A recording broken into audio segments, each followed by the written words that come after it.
আসসালামু আলাইকুম। শরীরটা এত বেশি খারাপ যে আমি সন্ধ্যার দিকে একটু ঘুমাতে গিয়েছিলাম। আর ঘুমের মধ্যে হঠাৎ করে ঘুম ভেঙে দেখি বাসার পরিবেশটা এত শান্ত। তো আমি অনেকক্ষণই ঘুমিয়ে গিয়েছিলাম।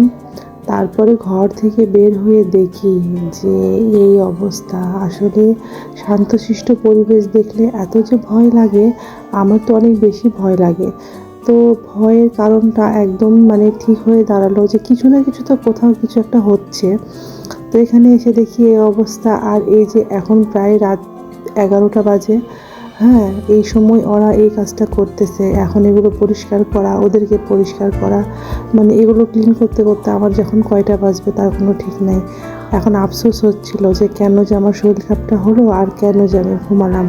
আসলে এত বেশি মানসিক অত্যাচারে থাকতে তো আমার আর একদম ভালো লাগে না।